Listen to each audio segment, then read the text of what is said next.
मैं विनय Jain विजिलाइज digital platform पर आप सभी अभ्यर्थियों का स्वागत करता हूं। आज की हमारी जो करंट अफेयर्स श्रृंखला है उसमें हम कुछ चुनिंदा प्रश्नों को लेकर आए हैं, उनका हम एक एक करके डिस्कशन करेंगे। आइए सबसे पहले हम पहला प्रश्न देखते हैं क्या है। पहला प्रश्न है, तेलुगु नव वर्ष के रूप में मनाया जाता है। विकल्प ए है उगाड़ी, विकल्प बी है गुड़ी पड़वा, विकल्प सी है आपका नवरेह और विकल्प डी है चेटी चंड। इन चारों विकल्पों में से आपको एक सही विकल्प चुनना है। तो यहाँ पर जो आपका सही उत्तर है वो है उगाड़ी। आपको याद रखना है, यानी विकल्प ए सही है। अब इसका हम थोड़ा सा डिटेल्स जान लेते हैं। डिटेल्स में आपको ये सभी पर्व जो हिंदू नववर्ष के रूप में मनाए जाते हैं, सबसे पहले आता है हिंदू नववर्ष को हम कहते हैं चैत्र शुक्लादि। क्या कहते हैं? चैत्र शुक्लादि। उगाड़ी जो मनाया जाता है हिंदू नववर्ष के रूप में, वो मनाया जाता है आंध्र प्रदेश में, तेलंगाना में और कर्नाटक में। याद रखिएगा, उगाड़ी 3 राज्यों में मनाया जाता है। गुड़ी पड़वा जो है वो मनाया जाता है महाराष्ट्र में। चेटी चंड जो है वो सिंधी समुदाय के द्वारा मनाया जाता है। साजीबू चेईरा ओबा ये मणिपुर में मनाया जाता है। नवरेह इसे कश्मीरी पंडित मनाते हैं। तो ये हमारा हुआ पहला प्रश्न पूर्ण। अब हम दूसरा प्रश्न देखते हैं। मध्य प्रदेश सरकार का अनुघोष कार्यक्रम किस एक से संबंधित है? विकल्प ए है स्कूली शिक्षा की गुणवत्ता में अभिवृद्धि, विकल्प बी है जनजातीय संस्कृति को बढ़ावा देना, विकल्प सी है मध्य प्रदेश की जो संगीत परंपरा है उसको प्रोत्साहन देना, या विकल्प डी है उपरोक्त सभी। तो इसका सही आंसर आपको बताना है। तो इसका सही जो आंसर है वो है ए, यानी एनहांस एजुकेशन क्वालिटी, यानी स्कूली शिक्षा की गुणवत्ता बढ़ाना। ये आपको याद रखना है। आइए अब हम इसका एक्सप्लेनेशन देखते हैं। एक्सप्लेनेशन में आपको इसमें ये देखना है कि सबसे पहले 4 से 5 दिसंबर 2023 को अनुघोष कार्यक्रम वैसे तो 10 संभागों में मनाया गया, लेकिन ये मुख्य रूप से मनाया गया था कहाँ पर? भोपाल में। ये आपको याद रखना है। इसे आयोजित करने वाली जो हमारी एजेंसी है, संस्था है, उसका नाम है मध्य प्रदेश स्कूली शिक्षा विभाग। याद रखिएगा आप, क्या नाम है? मध्य प्रदेश स्कूली शिक्षा विभाग। इसके अलावा और क्या फैक्ट्स हैं इसमें वो भी देख लेते हैं। इस कार्यक्रम का मुख्य उद्देश्य हम पहले ही बता चुके हैं, स्कूली शिक्षा की गुणवत्ता में अभिवृद्धि करना। कैसे अभिवृद्धि करना? कल्चरल एक्टिविटीज के माध्यम से। और ये कार्यक्रम कब लॉन्च किया गया था, कब शुरू किया गया था? तो वर्ष 2019 में शुरू किया गया था, जब हमारी राष्ट्रीय शिक्षा नीति घोषित हुई थी। ध्यान रखिएगा। फिर आता है कि ये कार्यक्रम जो शुरू किया गया है एक स्टीम योजना के तहत शुरू किया गया है। अब स्टीम शब्द का आप फुल फॉर्म जानिए। S stand for science, T stand for technology, E stand for engineering, A stand for arts and M stands for mathematics. तो ये 5 वर्ड से मिलकर बना है स्टीम स्कीम। ओके, अब ये हमारा हुआ दूसरा प्रश्न पूर्ण। अब हम तीसरे प्रश्न को देखते हैं। तीसरा जो हमारा प्रश्न है, किस एक जैन तीर्थ को पवित्र क्षेत्र घोषित किया गया है? विकल्प ए आपके सामने है नेमावर, जो कि देवास जिले में आता है। विकल्प बी है कुंडलपुर, दमोह जिले में आता है। विकल्प सी है सोनागिरी, जो दतिया जिले में आता है। और विकल्प डी है मुक्तागिरी, जो कि बैतूल जिले में आता है। ये सभी आप जानते होंगे। और ये चारों जो विकल्प हैं ये सभी जैन तीर्थ हैं, ये आपको याद रखना है। इसका आपको फटाफट सही विकल्प बताना है। तो इसका जो सही आंसर है वो है कुंडलपुर। क्या है? कुंडलपुर, यानी बी विकल्प सही है। अब इसका हम डिटेल्स जानते हैं। डिटेल्स अगली स्लाइड में क्या है वो देखिएगा। अभी आपको मालूम होगा 21 मार्च 2023 को मंत्रिपरिषद की बैठक हुई थी। उसमें ये निर्णय लिया गया था कि जो 2 तीर्थ क्षेत्रों को पवित्र क्षेत्र का दर्जा दिया गया, उसमें एक जैन तीर्थ था कुंडलपुर सिद्ध क्षेत्र। इसको क्या कहते हैं? कुंडलपुर सिद्ध क्षेत्र। ये कहाँ आता है? ये दमोह जिले में आता है। एक दूसरा भी क्षेत्र है जिसे पवित्र क्षेत्र घोषित किया गया है, उसे भी हम जान लेते हैं। ये है श्री जागेश्वर नाथ तीर्थ क्षेत्र। ये कहाँ पर आता है? बांदकपुर में आता है। और ये भी दमोह जिले में आता है। इसको भी आप याद रखिएगा। ये एक प्रकार का हिंदू तीर्थ क्षेत्र है। ये हमारा दूसरा प्रश्न कंप्लीट हुआ। तीसरा प्रश्न हमारा साइंस एंड टेक्नोलॉजी से रिलेटेड है। वन वेब इंडिया 2 को कब लॉन्च किया जाएगा? विकल्प ए है 26 जून 2023, विकल्प बी है 26 मई 2023, विकल्प सी है 26 अप्रैल 2023 और अंतिम विकल्प है डी 26 मार्च 2023।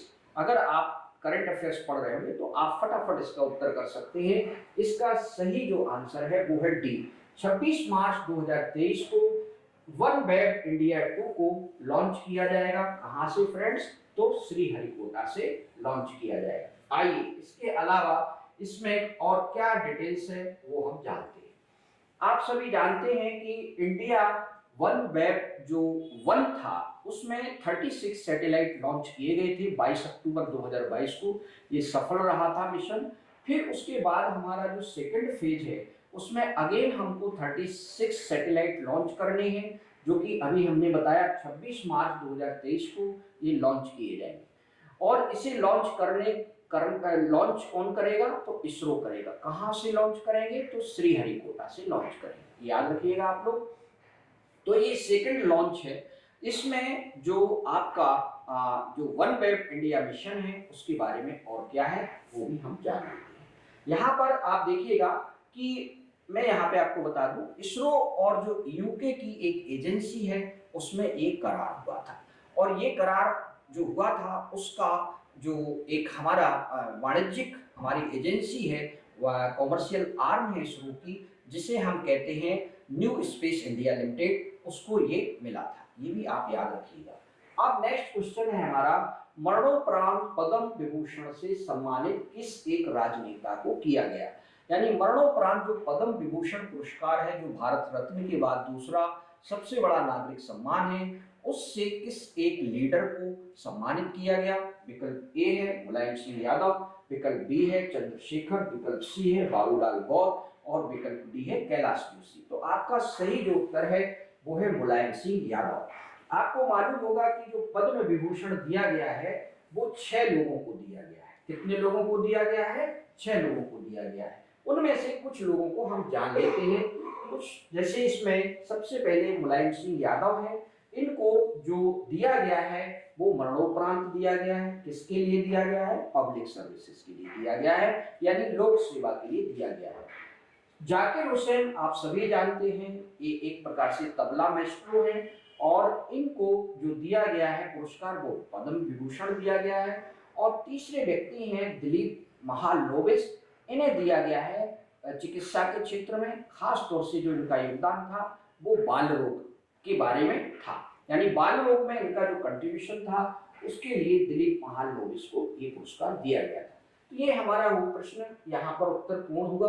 अगला जो प्रश्न है उसको जानने से पहले हम थोड़ा सा आपको फटाफट विजुअलाइज टेस्ट सीरीज के बारे में बता देते हैं। हमारा ऑफलाइन ऑनलाइन जो टेस्ट सीरीज है वो 40 टेस्ट पेपर का एक सेगमेंट है जिसमें 20 एफएलटी है और 20 आपके यूनिट वाइज है। इसके अलावा एक और सेगमेंट है जिसमें 150 टेस्ट पेपर है, एक मेगा टेस्ट सीरीज है। इसमें जो एफएलटी है वो सबसे अधिक है 96, उसके बाद सबसे अधिक जो पेपर है वो यूनिट वाइज 30 और उसके बाद सबसे अधिक जो पेपर है हमारे वो है टॉपिक वाइज। टॉपिक वाइज जो हमने यहाँ पे टेस्ट पेपर बनाए हैं वो है 24। तो इस प्रकार से ये 150 टेस्ट पेपर्स का एक मेगा टेस्ट सीरीज है, इसको आप अवश्य ज्वाइन कीजिएगा। फिर इसके बाद अभी आपको मालूम होगा कि हमने अपने एप्लीकेशन पर एक पीडीएफ अपलोड किया है।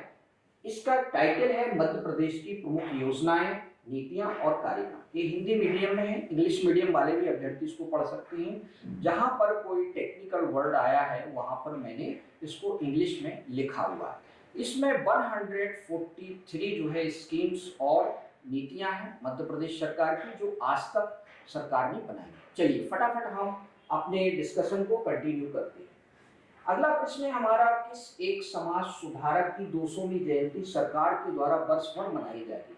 अर्थात 12 फरवरी 2023 से लेकर 12 फरवरी 2024 तक ये जयंती मनाई जाएगी। तो आपके सामने विकल्प है ए ईश्वर चंद्र विद्यासागर, विकल्प बी है महादेव गोविंद रानाडे, विकल्प सी है स्वामी विवेकानंद और विकल्प डी है स्वामी दयानंद सरस्वती। तो इसका जो सही आंसर है वो है डी। डी आंसर सही है, यानी स्वामी दयानंद सरस्वती का 200वां जयंती जो है वो सरकार उसको वर्ष भर मनाएगी। अब हम इसका थोड़ा सा डिटेल्स जान लेते हैं।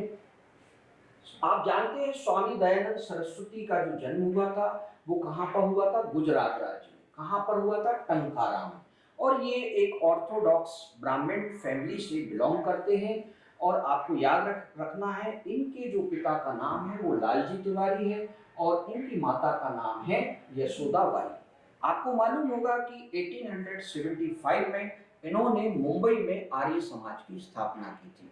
और आपको मालूम होगा कि जितने भी एक्सट्रीमिस्ट मूवमेंट के लीडर हैं और जो हमारे रिवोल्यूशनरीज हैं वो सारे के सारे, उसमें से अधिकांश आपने देखा होगा स्वामी दयानंद सरस्वती के विचारों से इंस्पायर्ड थे। तो इसलिए ये आपका 200वां जयंती इनका मनाया जा रहा है। ठीक है, ये उत्तर यहाँ पर पूर्ण हुआ। अगला प्रश्न हमारा देखेंगे कौन सा है।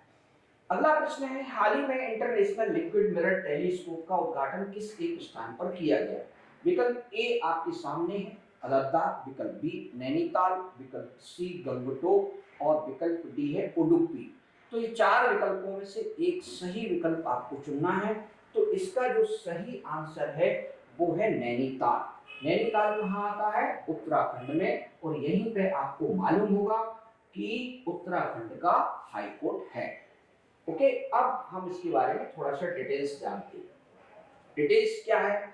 अभी जो उत्तराखंड के राज्यपाल हैं गुरमीत सिंह, उन्होंने इसको इनॉग्रेट किया है। जो आपका ये टेलीस्कोप है इसे कहते हैं इंटरनेशनल लिक्विड मिरर टेलीस्कोप, है ना? क्या कहते हैं? ILMT। और ये कहां पर स्थापित किया गया है उसको भी आप जान लीजिए। ये स्थापित किया गया है Aryabhatta research institute of observational sciences at Nainital. तो ये भी आपको याद रखना है, ये इंस्टीट्यूट भी आपसे एग्जाम में पूछा जा सकता है। प्रश्न का उत्तर पूर्ण हुआ। अगला जो हमारा प्रश्न है, 21 मार्च 2023 को मध्य प्रदेश मंत्री परिषद के द्वारा कितनी नई तहसीलों के गठन की स्वीकृति दी गई है? विकल्प ए है 3, विकल्प बी है 4, विकल्प सी है 5 और विकल्प डी है 6। तो इसका सही जो उत्तर है वो है 3। याद कर लीजिएगा, 3 नई तहसीलों का गठन किया गया है। ये आपको 3 नई तहसीलें कौन सी हैं वो हम अपने अगले स्लाइड में जानेंगे। यहाँ पे आप देख सकते हैं बांदरी एक तहसील बनाई गई है जो सागर जिले में आती है। एक तहसील है अमायन। क्या नाम है? अमायन। ये किस डिस्ट्रिक्ट में बनाई गई? ये भिंड जिले में बनाई गई। एक तहसील है आपकी दुधमानिया। ये कहाँ पर बनाई गई है? ये सिंगरौली जिले में बनाई गई है। तो ये तीनों तहसीलें आप याद रखें और ये भी याद रखें कि तहसीलों की संख्या अब बढ़कर कितनी हो गई है। ये मैं आपको अपने नेक्स्ट वीडियोस में बताऊंगा। अगला प्रश्न हमारा है, निम्न में से कौन एक सुमेलित नहीं है? विकल्प ए है chief of defence staff Anil Chauhan, विकल्प बी है COAS यानी chief of air staff general Manoj Pande, विकल्प सी है chief of navy staff Mukund Naravane और विकल्प डी है chief of army staff Vivek Ram Chaudhary. तो आपको याद रखना है, इसमें से आपको सही विकल्प चुनना है। यहाँ पर याद रखिएगा कि ये चीज आपको याद रखना है कि मुकुंद नरवणे जो हैं ये रिटायर्ड हो चुके हैं। अगर आपको इतना भी आता है तो आप इस उत्तर को सही कर लेंगे, यानी इसका जो सही जो आंसर है वो है सी। याद रखिएगा इसका आंसर क्या है? सी है। अब हम जो हमारी सेना है उसमें महत्वपूर्ण पदों पर आसीन व्यक्तियों को हम जानते हैं एक एक करके। यहाँ पे आप देख सकते हैं कि इसका सही विकल्प सी था जो मैंने बताया आपको। Chief of navy staff Mukund Naravane नहीं। कौन है ये हम जानेंगे। चीफ ऑफ डिफेंस स्टाफ आप सभी जानते हैं अनिल चौहान है। एयर चीफ मार्शल जो है वो विवेक राम चौधरी है। आर्मी चीफ जो है हमारे जनरल मनोज पांडे हैं और नेवी चीफ स्टाफ जो है वो है आपके एडमिरल आर हरि कुमार। तो आपका ये उत्तर पूर्ण हुआ। नेक्स्ट क्वेश्चन हम देखते हैं क्या है। SCO यानी शंघाई कोऑपरेशन ऑर्गेनाइजेशन के द्वारा किस एक शहर को पर्यटन एवं सांस्कृतिक राजधानी घोषित किया गया है? विकल्प ए है काशी, विकल्प बी है अयोध्या, विकल्प सी है मथुरा और विकल्प डी है प्रयागराज। तो सही जो आंसर है इसका वो है फ्रेंड्स काशी, यानी ए विकल्प सही है, आप इसको याद रखिएगा। अब इसका जो डिटेल्स है वो हम अपने नेक्स्ट स्लाइड में देखते हैं। नेक्स्ट स्लाइड में आप जानेंगे कि काशी जो है उसको पहला एससीओ के द्वारा पहला टूरिज्म एंड कल्चरल कैपिटल घोषित किया गया है। किसका? एससीओ का, यानी संघाई सहयोग संगठन का। ओके, इसके अलावा कुछ और भी फैक्ट्स हैं जो इस प्रश्न से रिलेटेड तो नहीं है लेकिन आपको याद रखना चाहिए। लद्दाख के बारे में आप जानिएगा। लद्दाख को टाइम मैगजीन ने 2023 में वर्ल्ड ग्रेटेस्ट प्लेस यानी विश्व के महान स्थानों में शामिल किया है। इसी प्रकार से मयूरभंज जो है उसको भी टाइम मैगजीन ने 2023 के लिए क्या घोषित किया है? विश्व के महान स्थान के रूप में घोषित किया है। तो इनको भी आप जानिएगा। यहाँ पर ये उत्तर पूर्ण हुआ। नेक्स्ट स्लाइड में यहाँ पे आप देख रहे होंगे विजिल आईएएस एप्लीकेशन का एक साइन आपको दिख रहा होगा। इस एप्लीकेशन पर आपको जो टेस्ट सीरीज है वो वहां पर आपको अवेलेबल है ऑनलाइन मोड में। इसके अलावा एमपीपीएससी प्रीलिम्स का जो हमारा नोट्स है वो भी आप वहां से आप डाउनलोड कर सकते हैं। इसके अलावा हम उस पर स्टडी मटेरियल वाला जो हमारा कॉलम है उसमें बहुत सारे पीडीएफ हम फ्री ऑफ कॉस्ट आपको प्रोवाइड करते हैं। तो फ्रेंड्स फटाफट विजिल आईएएस ऐप को आप डाउनलोड करिएगा। आज का जो हमारा डिस्कशन था वो यही समाप्त होता है। आप सभी के लिए बहुत धन्यवाद।